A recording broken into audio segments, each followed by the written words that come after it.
Vimos en la última conferencia de qué forma el anticristo va a desatar una campaña de persecución en contra de los cristianos.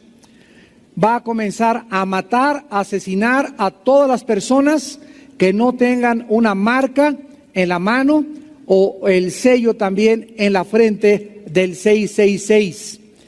Cantidad, tal vez estamos hablando de miles de mártires, que culminará el número de los mártires muertos, tendrá lugar durante la gran tribulación.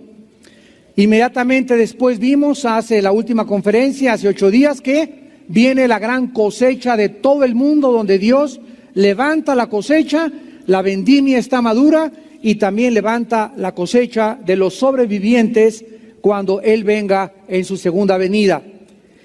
Y en el versículo 20 se asocia esta vendimia, esta gran última cosecha de Dios con la batalla final de las naciones del mundo, llamada en la Biblia la batalla del Armagedón. Dice Apocalipsis 14:20, y fue pisado el Agar fuera de la ciudad. Esta ciudad es Jerusalén. Y del Agar salió sangre hasta los frenos de los caballos por 1,600 estadios. Esta cifra equivale a 320 kilómetros, si lo quieres apuntar.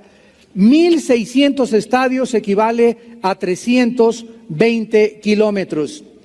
Vemos pues que aquí el Apocalipsis está describiendo una grande confrontación donde en 320 kilómetros se van a encontrar los ejércitos que van a sobrevivir o las naciones que se van a reunir, de las cuales vamos a hablar en esta noche profundamente, y que van a tener la última confrontación o el último conflicto que desde la muerte de Abel, desde el asesinato hace miles de años del primer hombre Abel por su hermano Caín, han transcurrido más de 6,000 años de historia, donde en estos 6,000 años de historia, de acuerdo al Instituto para la Investigación de la Paz en Suecia, Estocolmo, se calcula que solamente han existido 25 años de paz.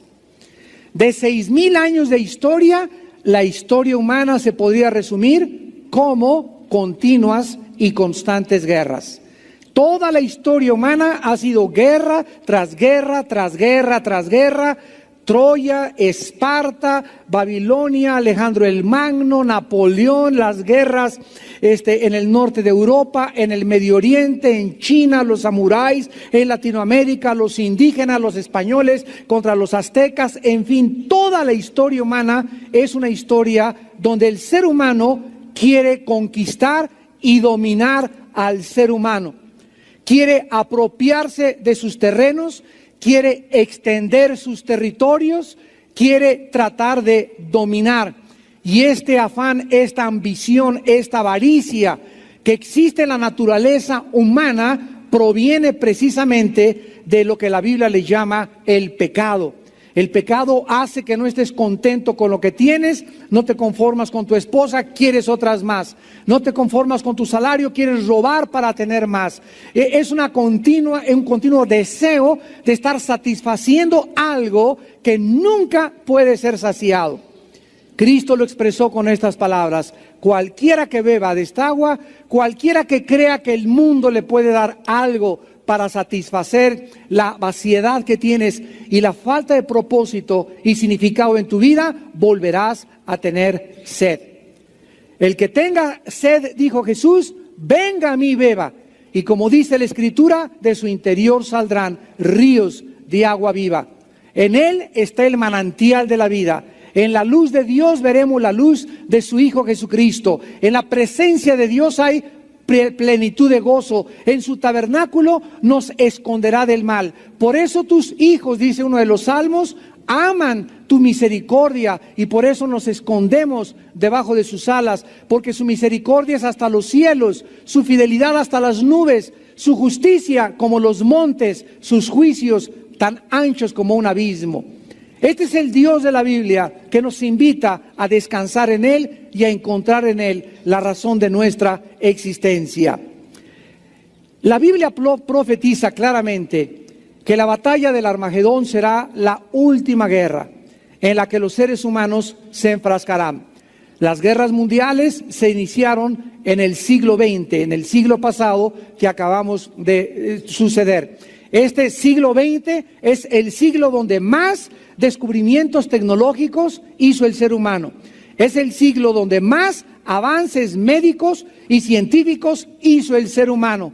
Y como si fuera algo irónico, es el siglo donde más sangre se ha derramado de toda la historia del ser humano. Entonces, en el siglo XX tuvimos en 1914 la Primera Guerra Mundial, en 1939 se inició la Segunda Guerra Mundial que duró 6 años hasta el 45, y después de la Segunda Guerra Mundial han habido más de 420 guerras, revoluciones y golpes de Estado. Así que las Naciones Unidas, ¿verdad?, pues se han visto imposibilitadas para poder resolver el problema y el conflicto que existe entre las naciones y que culminará con la última y tercera guerra mundial llamada el Armagedón. En Apocalipsis capítulo 16, versículo 14, la Biblia, bueno, vamos a leer desde el versículo, Apocalipsis 16, versículo 14, dice la Biblia que son espíritus de demonios que hacen señales y van a los reyes de la tierra en todo el mundo para reunirlos a la batalla de aquel gran día del Dios Todopoderoso. Y en el versículo 12 del mismo capítulo 16, vemos que se origina con el derramamiento de la sexta copa sobre el gran río Éufrates. Todos ustedes recuerdan que el río Éufrates corre desde aproximadamente todo lo que es el norte de Irak hasta el Golfo Pérsico. Más de 100 kilómetros de distancia recorre todo el río Éufrates, y es el primer río que la Biblia menciona en el libro del Génesis, junto con el río Tigris. Son los dos ríos principales que atraviesan toda la nación, que actualmente es el centro del conflicto principal internacional y que es la nación de Irak, conocida en la Biblia como Babilonia. Entonces, cuando estudiamos el capítulo 8, 9 y 10 de Apocalipsis, descubrimos que ahí en el río Éufrates se encuentran los 4 ángeles más destructores que tiene Satanás. Y son tan malignos y tan perversos estos ángeles que en el mundo espiritual están atados. En este terreno físico, en el mundo físico, son 4 seres espirituales atados en el terreno físico y van a ser desatados para el día, la hora y el año para poder matar a más de la tercera parte de la humanidad. Entonces vemos cómo la historia ahorita ante nuestros ojos, de acuerdo a la Biblia que fue escrita hace más de 2000 años, la historia se está acercando exactamente a donde tendrá el último conflicto internacional los ejércitos del mundo, el Medio Oriente. ¿Ustedes creen que es coincidencia que si la Biblia profetizó que las naciones se unirían en el Medio Oriente para pelear contra Israel, que ahorita en el mundo que vivimos en el siglo XXI, ya las naciones que en la Biblia profetizaron que se reunirían ya forman parte del último escenario mundial? Es increíble que todas estas naciones estén precisamente en el momento en el cual la Biblia las situó para enfrascarse en la última confrontación internacional llamada la batalla del Armagedón. Vemos también en Apocalipsis 16 que los espíritus demoníacos en el mundo espiritual van a ser los que van a llevar a los gobernantes, a los generales, a este lugar que vamos a ver que es el Valle de Josafat, donde hay 320 kilómetros, también se conoce como el Valle del Meguido, y ahí va a ser exactamente donde se van a enfrascar y a luchar, y Cristo vendrá y los destruirá a todos en su segunda venida.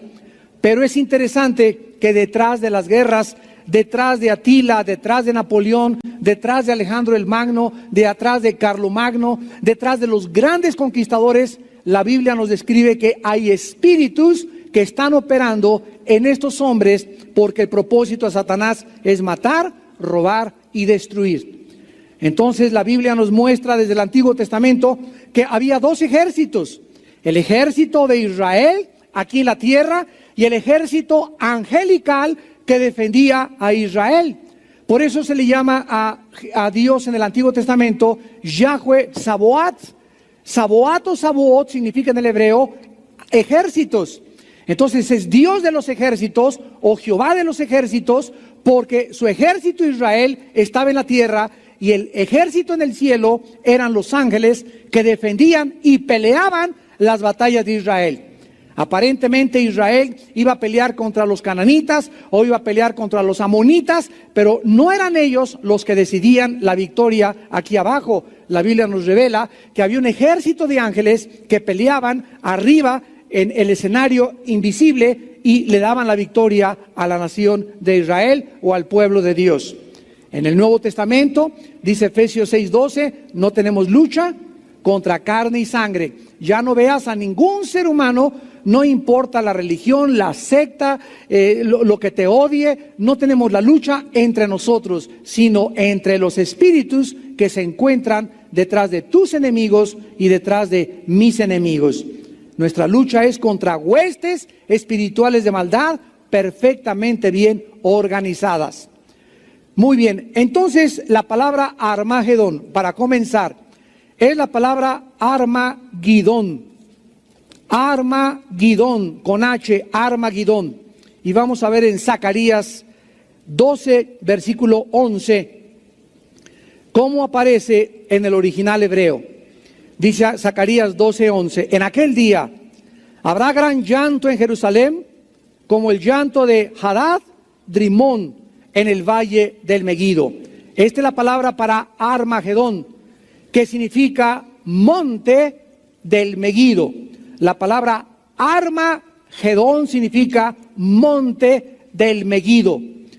La palabra batalla en Apocalipsis 16:14, que acabamos de leer, espíritus de demonios que hacen señales para reunirlos a la batalla, nos da la clave para que nosotros podamos descubrir que la batalla del Armagedón, la palabra que se usa aquí para batalla en Apocalipsis 16:14, la palabra griega polemos, polemos con P de papá, que significa una campaña de varios días.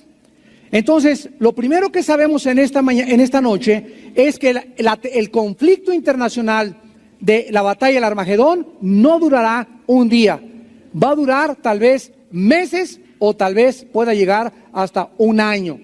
Entonces, al final es cuando viene Cristo de esta batalla. A diferencia de la palabra mache en el griego, que significa un combate simple, cuerpo a cuerpo, o un ejército que se enfrenta a otro y termina en el mismo día. Entonces, esta batalla, como la Segunda Guerra Mundial, ¿cuánto duró la Segunda Guerra Mundial? 6 años. Y la Primera Guerra Mundial también duró, ¿verdad?, años. Y así vemos que se llaman batallas y no guerras. Guerras son simples combates, batallas son campañas que duran varios días. Vamos en primer lugar en este momento al libro de Joel, en el Antiguo Testamento, que es el libro que más conocimiento o data nos proporciona para poder conocer el lugar donde se va a llevar a cabo este conflicto del Armagedón o la Tercera Guerra Mundial. Dice Joel capítulo 3, versículo 2. Reuniré a todas las naciones y las haré descender al valle de Josafat. Y allí entraré en juicio con ellas a causa de mi pueblo. Y de Israel mi heredad, a quien ellas esparcieron entre las naciones y repartieron mi tierra y echaron suertes sobre mi pueblo y dieron los niños por una ramera y vendieron las niñas por vino para beber. La primera razón por la cual Dios va a permitir que todas estas naciones se reúnan en lo que geográficamente en la tierra de Israel se llama el valle de Josafat, el monte del Megido, y que se va a llamar el Armagedón. La batalla es por causa de la nación de Israel. Esto es interesante, sobre todo para aquellas personas que creen que ya Dios terminó con Israel. Y aunque Israel ahorita está en la banca y la camiseta de ellos nos la pusimos nosotros y estamos en el partido, ¿verdad? Ahorita vamos jugando y metiendo goles en el partido. Israel aparentemente no está en el partido. Dice Romanos 9, 10 y 11 que Israel volverá a saltar a la cancha otra vez. Israel volverá a formar parte de la última batalla y del pueblo de Dios, y cuando Israel brinque a la cancha, se convertirán a Yeshua, a Mashiach, le reconocerán, llorarán por él, hará lamentación como hicieron las tribus cuando fueron llevadas en cautiverio, y en ese momento ellos reconocerán en los cielos a Yeshua, el Mesías, nuestro Señor Jesucristo. Entonces la nación de Israel, de acuerdo a la Biblia, aún tiene una parte que jugar al final de los tiempos. Esto es interesante porque hay dos claves para los tiempos finales para los estudiantes de profecía. Hay dos claves finales. La primera, la Biblia asocia la predicación del Evangelio o la evangelización en el mundo con la segunda venida de Jesucristo. Cristo lo dijo en Mateo 24, y será predicado este Evangelio para testimonio a todas las naciones, y entonces vendrá el fin. O sea, el fin está asociado con la predicación y la evangelización mundial. Esto no significa que todo el mundo se va a convertir. Claramente lo dice Mateo 24, para testimonio. O sea, Dios nos va a abrir canales de televisión, nos va a permitir meternos en todas las radios, en Europa, en China, en todos lados. O sea, no va a haber absolutamente ningún lugar en el mundo que no pueda dejar de oír la palabra del Evangelio. Y en segundo lugar, la segunda venida de Cristo está asociada con la restauración de Israel. O sea que si el 14 de mayo de 1948, cuando los judíos después de más de 2.300 años, regresan a su tierra el 14 de mayo de 1948, y ante los ojos estupefactos y asombrados del mundo, se constituyen en un estado independiente y soberano, y se levantan de las arenas del desierto, y se conforman como un estado, y de todo el mundo regresan a Israel. Si no hubieran regresado, no podríamos decir de ninguna manera que nos encontramos en los últimos tiempos, porque para cuando Jesucristo venga, la nación de Israel tiene que estar restaurada. Entonces era necesario que primero los judíos regresaran a su tierra para que comenzara el tic-tac, tic-tac, tic-tac, o la cuenta regresiva del reloj profético de Dios.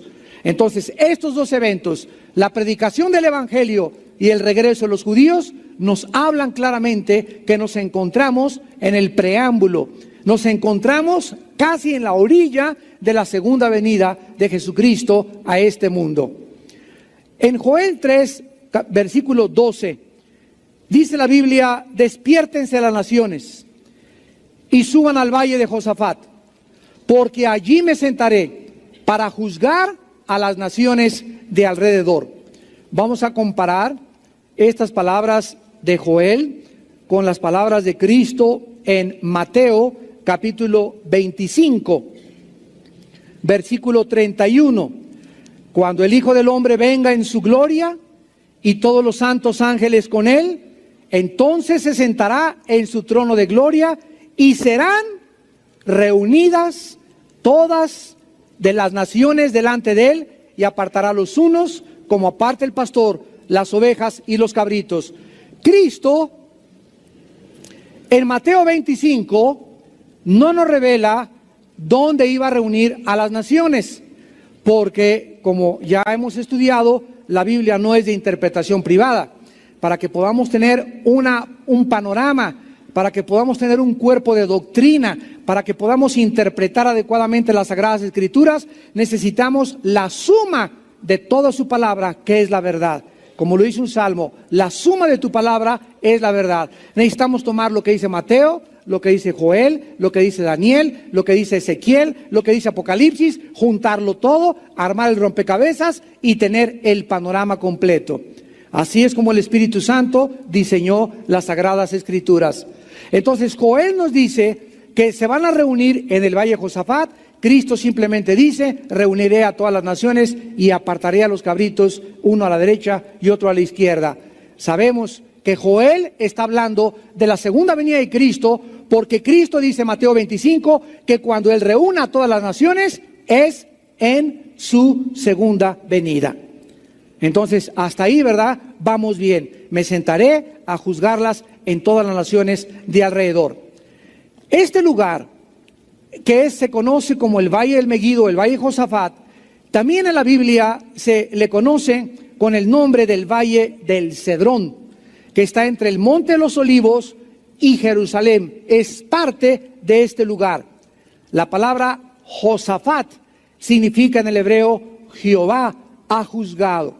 O sea, es interesante que diga: lo reuniré en el Valle de Josafat, o sea, en el Valle del Juicio. Hasta los mismos nombres en la Biblia tienen una relación con las acciones de Dios con su pueblo. Ahora, en Apocalipsis capítulo 14, que acabamos de tener como nuestro texto, versículo 20, se nos dice que este valle de Josafat, este monte del Megiddo, tiene una aproximación de 1,600 estadios, que equivalen a 320 kilómetros. Entonces nos damos cuenta que ahí van a llegar del oriente los chinos, lo vamos a ver ahorita. Se van a juntar de Europa el ejército del anticristo. Se va a juntar también de Rusia y sus aliados, y se van a juntar los árabes y sus aliados. La Biblia, santos de Dios, nos describe claramente que cuando Jesucristo venga por segunda vez al mundo, el mundo estará repartido o conformado por 4 bloques de naciones. Habrá 4 bloques de naciones que van a estar unidas antes de su segunda venida. Y qué interesante, porque precisamente en el siglo que nos encontramos, estos bloques se están conformando. Y ahorita toda Europa, ¿qué está haciendo? Uniéndose en un bloque, presentando un frente común en importaciones, exportaciones, política, comercio, religión. Se rompieron los aranceles, ya no se necesita pasaporte entre ellos para viajar de Francia a España, de España a Italia, etcétera, etcétera. Y toda Europa está haciendo un bloque, una fuerza, donde ya tienen una sola moneda, el euro. Solamente falta un solo gobierno, un solo ejército y un solo hombre que los dirija. Al mismo tiempo, en el oriente se acaba de reunir Japón, se está tratando de reunir con Hong Kong y Singapur, y aquí en América, Canadá, Estados Unidos, México, Chile, Brasil y algunas otras naciones que están propuestas para entrar al bloque del mercado del comercio internacional en las Américas. Ahorita tenemos 3 bloques de naciones, y aunque estos 3 bloques no van a formar parte del último imperio mundial, es interesante que ya las naciones están conformándose en bloques. Todo esto es maravilloso a la luz de la Biblia. Vamos a estudiar estos bloques de acuerdo a la palabra de Dios. En primer lugar, van a surgir, de acuerdo a Daniel capítulo 2, capítulo 7 y capítulo 17 de Apocalipsis, van a surgir 10 naciones del antiguo imperio romano. Todo esto ya lo hemos visto con detenimiento. 10 naciones van a surgir de las naciones que formaban el antiguo imperio romano. Si tú conoces un poco de historia, recordarás que el imperio romano abarcó casi toda Europa, el norte de África y parte del Medio Oriente, incluyendo a Israel, Jordania, Siria, Líbano, Egipto e Irak. Entonces, todo el imperio romano cubrió casi todo el Medio Oriente, norte de África y Europa. La Biblia profetizó en Daniel 2 de los 10 dedos de la estatua de Nabucodonosor, que descienden de las 2 piernas de hierro que representan las piernas, el Imperio Romano. Todo esto ya lo vimos con detenimiento. Si no, compra los cassettes para que lo puedas recordar. De ahí van a surgir 10 naciones, y de esas 10 naciones, de acuerdo a Daniel capítulo 7, surgirá un cuerno pequeño que se le conoce como el anticristo. Entonces, de acuerdo a la Biblia, se van a reunir 5 naciones de Europa con 5 naciones del Medio Oriente y van a hacer una alianza.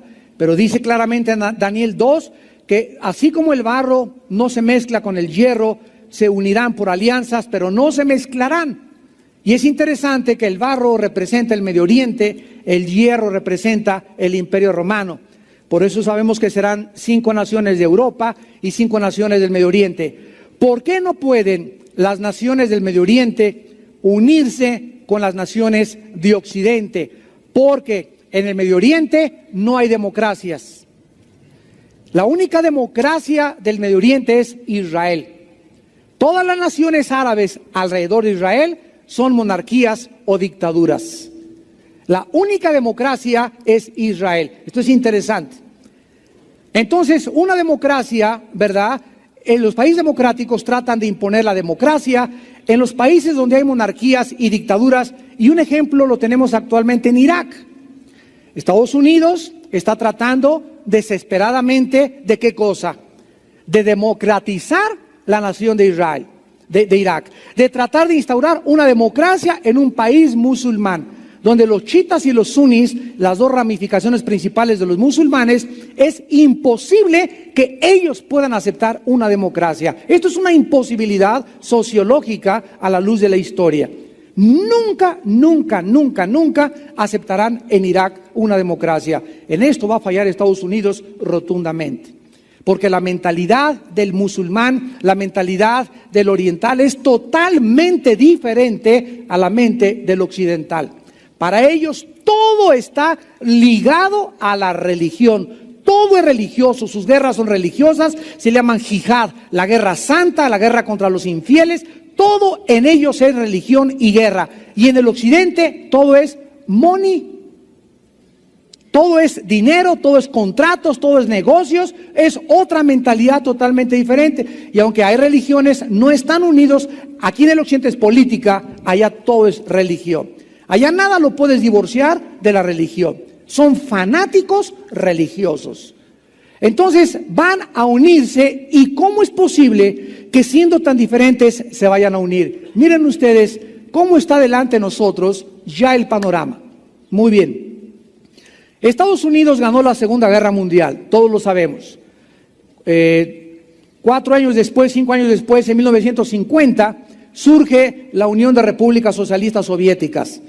Comienzan a competir con Estados Unidos y se llamó esta guerra del 50 al 89 la Guerra Fría. Se le llama la Guerra Fría porque no fue una guerra en la cual se enfrascaron con armas. Fue una guerra verbal donde me haces, te hago, te apantallo. Khrushchev mandó misiles a Cuba y no hubo nada en estos años, o sea, no hubo un encuentro nuclear ni con armas convencionales entre estas 2 naciones. En el 89, la Unión de Repúblicas Socialistas Soviéticas se derrumba el comunismo con Mikhail Gorbachev, donde instaura la perestroika, y entonces queda hasta nuestros días Estados Unidos de Norteamérica como el país que tiene el predominio actual político, religioso, económico, comercial, etcétera, etcétera, y militar. Ahorita Estados Unidos es la nación más poderosa de todo el mundo desde la Segunda Guerra Mundial. Pero de acuerdo a las profecías bíblicas, Estados Unidos no aparece. No aparece Estados Unidos, Rusia aparece, pero no como una potencia, sino como uniéndose, lo vamos a ver ahorita en Ezequiel 38, a un grupo de árabes para atacar a Israel. Entonces Estados Unidos tiene ahorita ante nuestros ojos la supremacía. Pero ¿qué pasó después de la guerra de Irak? Y antes de la guerra de Irak, que la imagen americana y la persecución contra Estados Unidos y contra el presidente Bush ha ido cada día más bajo y más bajo y más bajo, y casi ya en ningún país, ni siquiera de Europa, quieren a los americanos. Nosotros desgraciadamente en México dependemos, aunque les llamamos imperialistas yanquis, dependemos de la economía americana. Entonces Estados Unidos no es bien visto, pero él tiene ahorita el control de casi el 40% del petróleo del mundo en Irak. Como solamente la guerra de Irak se le unió Inglaterra y se le unió España, Estados Unidos no ha permitido que las Naciones Unidas entren ahorita a Irak porque ellos quieren gobernar la distribución y el flujo del petróleo al occidente. Y creen que si se salen de Irak y dejan a los iraquíes, se levanta otro Saddam Hussein. Se levanta otra guerra interna, otra guerra civil, y por eso están tratando de mantener ahí a través de la fuerza militar el status quo o la situación para que Irak pueda garantizar el flujo del petróleo al mundo. Pero como repito, van a multiplicarse los ataques terroristas y tal vez Estados Unidos sufra un más grande ataque terrorista que el del 11 de septiembre, porque no los van a dejar respirar. Los musulmanes no pueden jamás ni dormir cuando juran venganza y quieren pelear, como le llaman ellos, contra los infieles. Entonces, esto va a debilitar la economía americana. Estados Unidos va a comenzar a hundirse más y más y más y más, y va a surgir Europa, tal como la Biblia lo profetizó, más y más y más. Y surgiendo Europa y cayendo Estados Unidos, ¿quién va a garantizar entonces el flujo del petróleo al occidente? Pues Europa. Y para hacerlo van a tener que hacer un convenio con Irak, con Siria, con Arabia Saudita, para poder garantizar el flujo del petróleo, y 5 naciones poderosas del Medio Oriente se van a unir con 5 de Europa, y de estas 10 naciones surgirá el futuro dictador mundial conocido como el Anticristo. Este es el primer bloque de naciones que la Biblia nos describe y se le llama el bloque de Europa. En segundo lugar, vamos a Ezequiel 38 y encontramos a otro grupo de naciones unidas en un bloque que no tienen absolutamente nada que ver con el bloque europeo, y la Biblia nos describe los nombres de cada una de estas naciones que vendrán contra Israel en la última batalla mundial. Dice en Ezequiel 38, versículo 1 y 2, vino a mí palabra de Jehová: hijo de hombre, pon tu rostro contra Gog en tierra de Magog. Vamos por orden. Los magogitas descienden de los escitas y fueron después conquistados por los que se conocieron como los godos. Los godos. Los godos eran germanos y los magogitas fundaron el Imperio Romano. Actualmente, lo que se conoce como la tierra de Magog, fíjense qué interesante, porque aquí está hablando Gog, que es un líder en tierra de Magog. Ahorita, la tierra de los magogitas se encuentran las repúblicas de Kazajistán, Kirguistán, Uzbekistán, Turkmenistán, Tadjikistán, Ucrania, y todas son musulmanas menos Ucrania, todas juntas al mar Caspio. Es la división de la Unión de Repúblicas Socialistas Soviéticas. Todas estas naciones que les acabo de mencionar, que están alrededor del mar Caspio, los puedo ver en tu mapa, son musulmanas menos la nación de Ucrania. Ahora, dice la Biblia en el versículo 2 que en tierra de Magog, príncipe soberano de Mesec y de Tubal, y profetiza contra él. Aquí vemos nosotros que la palabra príncipe es la palabra hebrea Rosh, que siempre ha significado el jefe, la cabeza o el líder principal. Y soberano es Nasi en el hebreo, que significa el que está al frente del ejército. Dice el versículo 5 al 7, las naciones que se van a unir con las naciones que acabamos de mencionar alrededor del mar Caspio, que son musulmanas y que pertenecen a la antigua Rusia o a la antigua Unión de Repúblicas Socialistas Soviéticas. Dice el versículo 5, en primer lugar, Persia. Ustedes saben que en 1935 Persia se le cambió el nombre a Irán. Y el imperio pérsico cubrió desde Egipto hasta la India. De ahí venía la reina Esther del imperio persa. Entonces todo este terreno geográfico desde Egipto hasta la India fue cubierto por los persas. Actualmente se encuentra ahí la nación de Irán. Los iraníes no son árabes. Los iraníes, aun cuando se encuentran en el Medio Oriente, no son árabes, son persas, que es una cultura totalmente diferente. Después se menciona a Cus. Cus proviene de la tabla de las naciones de Génesis capítulo 10, de lo que eran las naciones africanas, y se le conoce actualmente como Sudán. Y Sudán actualmente es la nación que más odia y más ha masacrado a los cristianos, a los misioneros, y más iglesias cristianas han quemado en Sudán. Después se menciona a Fut. Fut es uno de los descendientes también de Cam en la tabla de las naciones, y es la actual nación de Libia, donde su jefe Muammar Gaddafi acaba de estar en las naciones, en la Unión Europea hace una semana o 2 semanas, y les propuso que Libia quiere encabezar las naciones de la paz del mundo. Qué chulo se oye Gaddafi.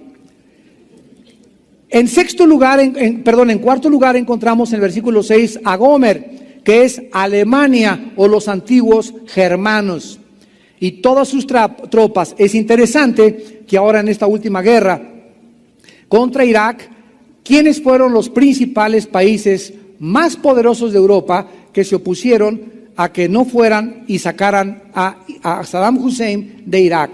Fueron Francia y fueron Alemania. Y se unieron totalmente en contra de Estados Unidos y siguen unidos en contra de Estados Unidos. Y de acuerdo a la Biblia, van a formar parte estos países de Europa, Francia y Alemania, junto con Italia, con la confederación que se va a venir de Rusia. Miren qué interesante, porque todas estas naciones que pertenecían a Rusia antigua, ahora forman parte de lo que se llama la OTAN, que es la organización de los países del Tratado del Atlántico del Norte. O sea que cuando la Segunda Guerra Mundial terminó, las naciones que estaban bajo el yugo de los comunistas, como Checoslovaquia, Yugoslavia, Polonia, estaban temerosas de que los rusos les volvieran a brincar. Entonces se formó una organización que se llamó la OTAN, donde comenzaron a refugiarse como bajo un paraguas, donde Estados Unidos, Inglaterra, Italia les brindaría protección. Pero esto solamente llegó a abarcar los países de Europa. Pero ahora estas naciones que antiguamente pertenecían a Rusia acaban de pedir también ingresar a la OTAN. Y algunas de ellas están actualmente bajo el escrutinio y la consideración política de la Unión Europea.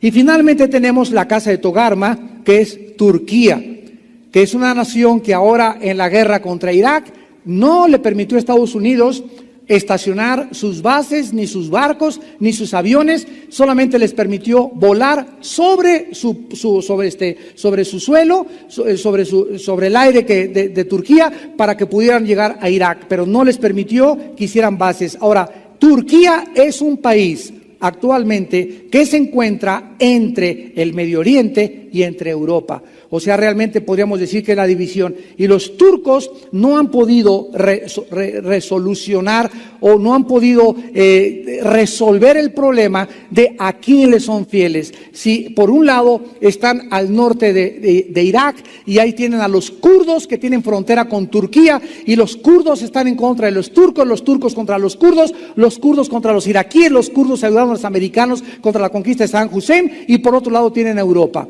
Y Turquía acaba de solicitar el ingreso a la Unión Europea. Entonces, de acuerdo a la Biblia, Turquía formará parte también de la última invasión que tendrán las naciones de este bloque, guiadas por Rusia en contra de Israel.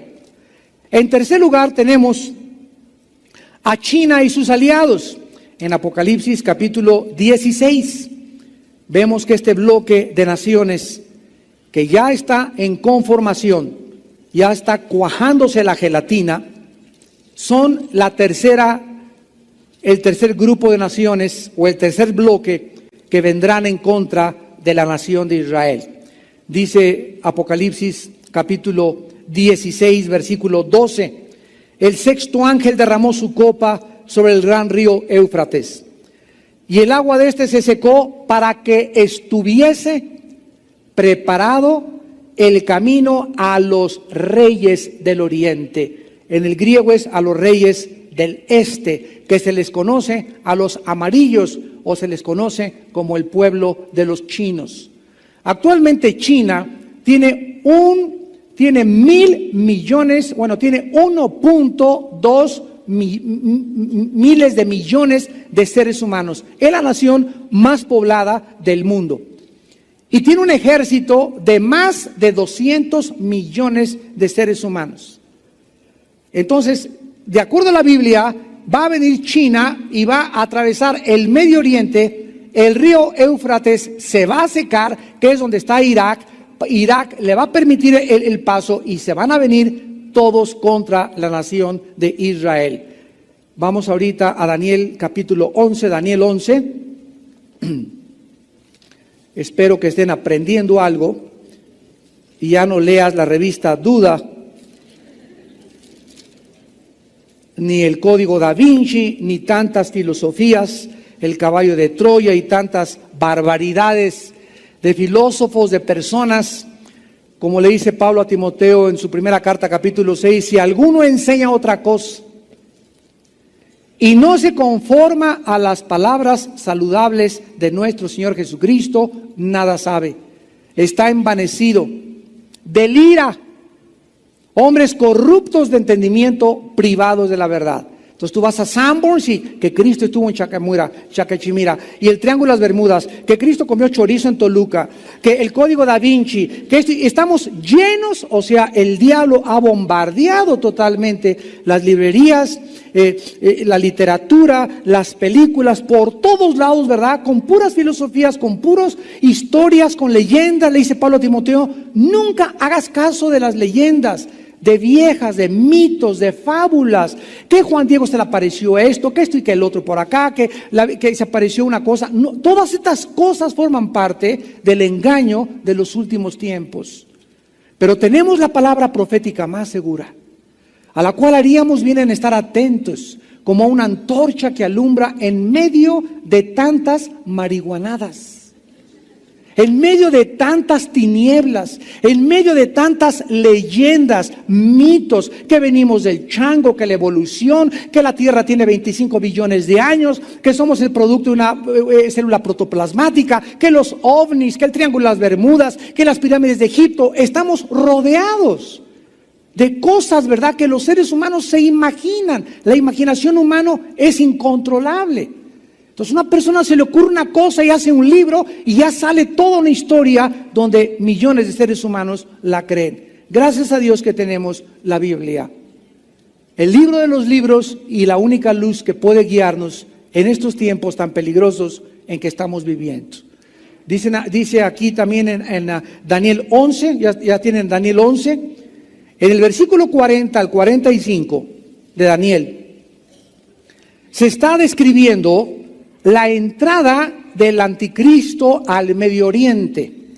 Se está describiendo la entrada del anticristo al Medio Oriente. El anticristo va a tener dos cuarteles generales. Uno va a estar en Roma y el otro va a estar en Irak. Cuando estudiamos la serie Irak y la Biblia, si no te la recomiendo esta serie, vimos casi más de 15 conferencias todas las ciudades que el anticristo va a conquistar y por qué las va a conquistar. Y se le describe al anticristo en el Antiguo Testamento como el rey de Asiria, que es donde está Irak y donde perteneció el antiguo imperio babilónico medo-persa. Entonces el anticristo va a tener dos cuarteles generales operando. En Europa va a estar situado en Roma y en el Medio Oriente en Irak. Si el Medio Oriente y Europa van a hacer una alianza, el anticristo necesita dos oficinas generales, una en el Medio Oriente que va a ser Bagdad o la ciudad de Gilá, que es actualmente la antigua Babilonia, y va a ser Roma. Pero el anticristo, después de que tenga estos dos cuarteles generales, su principal objetivo es entrar a Jerusalén, porque el anticristo, ya lo vimos, estará poseído por un príncipe demoníaco. Satanás no va a poseer al anticristo como poseyó a Judas.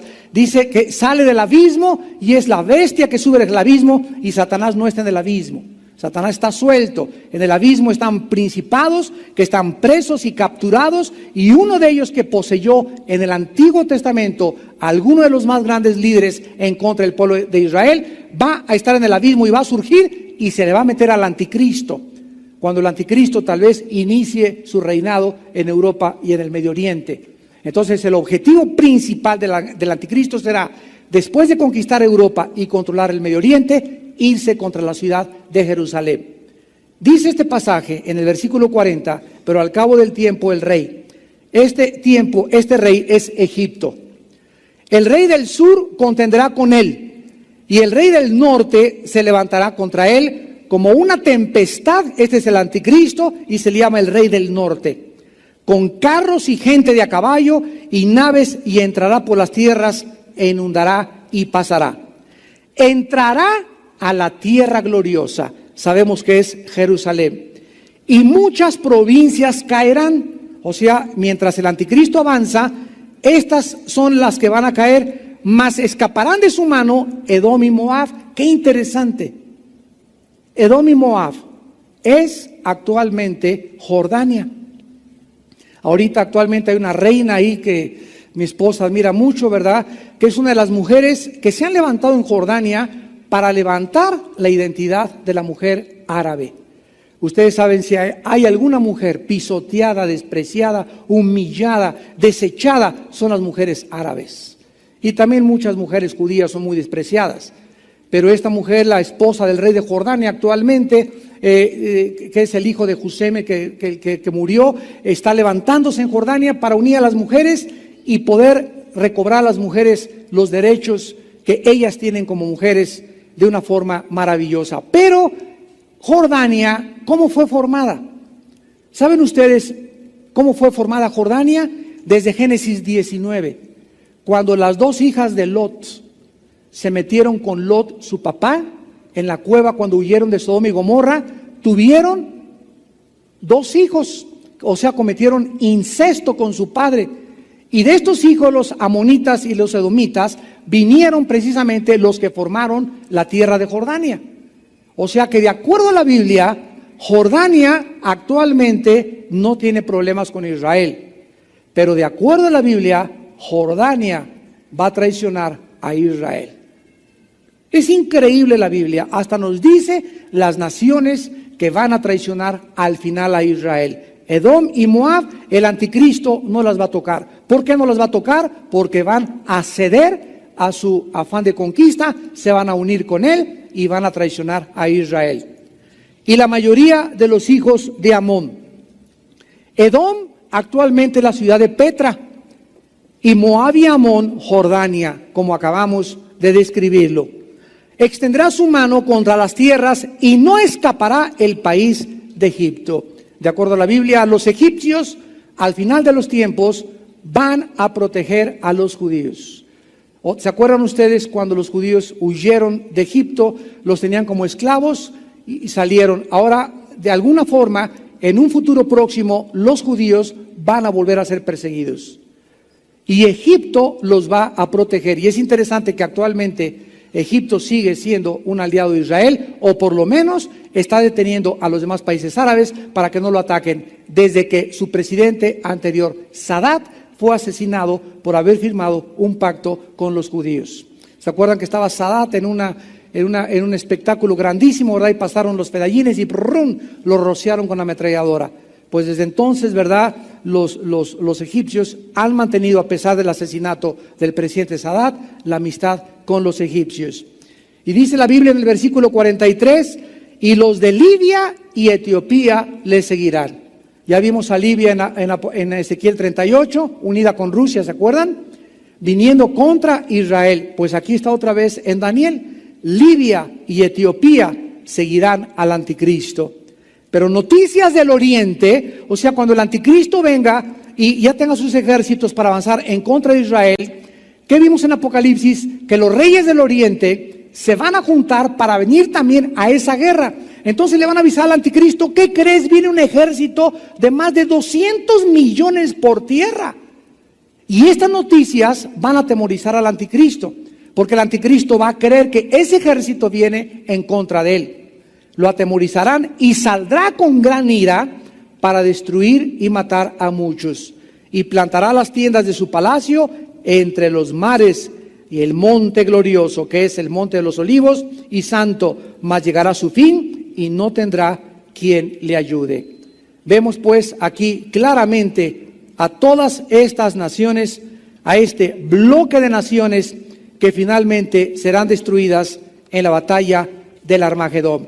Ahora bien, ¿qué es lo que reunirá en la última guerra mundial? Porque todas las guerras mundiales algo prendió la mecha.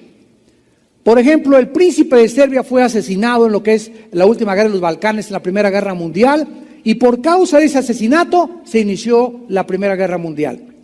La Segunda Guerra Mundial se inició cuando Adolfo Hitler, con su partido nacionalista alemán, comenzó a levantarse desde el 34 y prometió a Lord Chamberlain, el primer ministro de Inglaterra, el ministro de Relaciones, a Inglaterra, que eligiera a Churchill, que es el primer ministro, que no iba a invadir Europa. Y en el 39, en contra de sus promesas, Hitler invade Polonia. Y cuando invade Polonia y Checoslovaquia y comienza a avanzar, se comienza a incendiar Europa, se levanta Inglaterra, se levanta Rusia con José Stalin, se levanta Benito Mussolini, se une con Hitler, se levanta Estados Unidos después y comienza la chispa que prende la Segunda Guerra Mundial. ¿Qué cosa prenderá la mecha de la Tercera Guerra Mundial? Vayamos a Zacarías capítulo 12. Y terminemos con este pasaje maravilloso. Y dice Zacarías capítulo 12, versículo 2 y 3. He aquí yo pongo a Jerusalén por copa que hará temblar a todos los pueblos de alrededor contra Judá en el sitio contra Jerusalén. O sea, de acuerdo a la Biblia, Dios va a usar a su pueblo, a Jerusalén, y Jerusalén será la mecha. La nación de Israel será la razón principal para lo cual todas las confederaciones del mundo se reúnan en contra de Israel. Versículo 3. Y en aquel día yo pondré a Jerusalén por piedra pesada a todos los pueblos. Todos los que se la cargaren serán despedazados, bien que todas las naciones de la tierra se juntarán contra ella. ¿Cuándo se juntarán todas estas naciones? Dice Joel capítulo 3, en el valle de Josafat. Dice Apocalipsis 16 y 14, en el día de la vendimia. Dice Cristo en Mateo 25, cuando Él venga a juzgarlas y a separar a las ovejas de los cabritos. Ahora bien, en el versículo 9, dice la Biblia, y en aquel día yo procuraré destruir a todas las naciones que vinieron contra Jerusalén.